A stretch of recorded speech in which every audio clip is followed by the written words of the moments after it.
Anime has recently gotten a lot bigger in the last few years, and it's not hard to see why.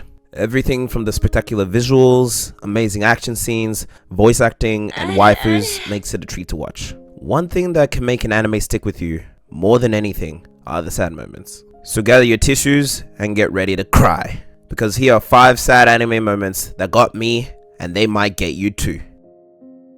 Just to let you know, this is in no particular order.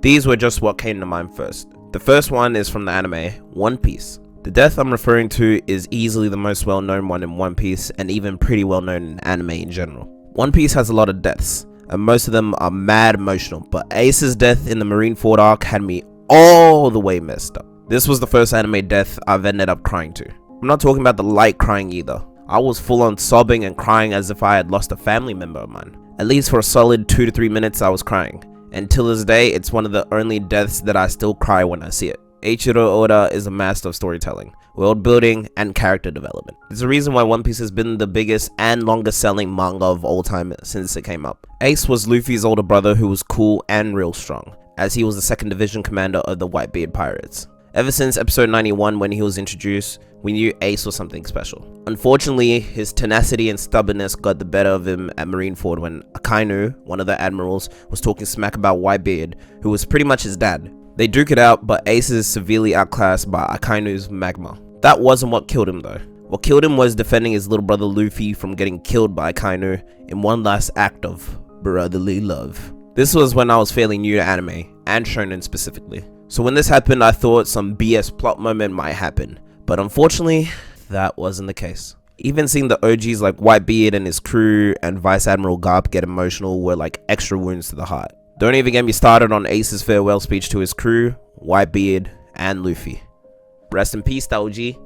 Next on, let's go to Naruto Shippuden. The sad moment here is Itachi's final farewell in the Ninja War arc. Where do I start? For once, Itachi tells Sasuke the truth and nothing but the whole truth. His entire life, when he was alive, he lied to Sasuke about everything. But this is the scene where it comes full circle, and we realize that he lied for good reason. It's also revealed that everything Itachi did, he did it for Sasuke's sake. Despite him murdering his clan, parents, and joining the Akatsuki. Itachi doing this allowed him to protect Sasuke from the massacre and prevent him from joining the Uchiha coup d'etat. He became hated by his little brother his entire life, so that Sasuke didn't have to bear these heavy truths and burdens. Him apologizing for how he wronged Sasuke and hurt him as he got closer to him is tear-jerking. Just when it looks like he's about to do his classic forehead poke, he then switches it up and puts his hand on Sasuke's head, signaling they're on the same level now, and that Sasuke is no longer this little kid that needs protecting. He then proceeds to tell him one of the most heartfelt lines in the entire show.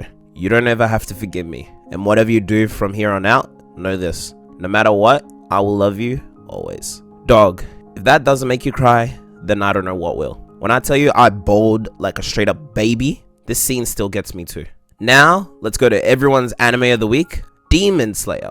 People can say that this show is overhyped as it gets, which is kinda true. It doesn't take away from the good scenes in it. Did you have to ask? Of course Rengoku's death is going to be talked about. This was the first anime scene in a few years to make me cry, let alone tear up. This scene and Rengoku's fight with Akaza definitely helped to make the Demon Slayer Mugen Train movie stand out. Rengoku was introduced to us in this arc as this happy-go-lucky guy that never showed any discontentment and was always ready for battle. This fight helps bring out more of Rengoku's serious side, which was a much-needed dynamic. The way he calmly talks to Tanjiro after Kaz escapes makes his death all the more sadder. To top it all off, he sees his mum just before he passes away, and knowing he made her proud gave him the biggest smile ever. This wasn't like every smile Rengoku had up until this point. Up until this point, it was a matter of duty and not complaining. However, here is when he lets his guard down, and he lets out his most genuine smile ever. Now, for an isekai anime, for which I've only watched a few, it's gonna be Re:Zero. I've only watched season 1 of Re:Zero, but Rem's death is one of the saddest things I've ever seen. Not the same type of sad as the last 3 scenes I described, but more in a hauntingly sad way. This is the only death on this list in which I didn't cry at all. To sum up the plot of Re:Zero for newbies, it's about a guy named Subaru who gets sent to another world. But in some sort of sick sense of humor, the plot twist is that every time he dies, he comes back to life. Sounds good, till you realize that he dies quite a bit and it's in some of the worst ways possible. Keeping what I just said in mind, imagine all the suffering and trauma this dude went through. Then on top of that, you have this creep, Betelgeuse, that's an understatement, tortures Subaru some more. He abducted him into this cave and lured Rem in. She put up a fight, just not good enough to save herself and Subaru. This fiend, Beltegoose, pulled what Pain did to Hinata but 100 times worse. He levitated Rem into the air and had her helpless. Dog, the fight was over, but he made Subaru watch as he twisted and contorted Rem's limbs and left her to die in the most humiliating way possible. This guy's a certified demon in my books. Now we're going to change genres entirely.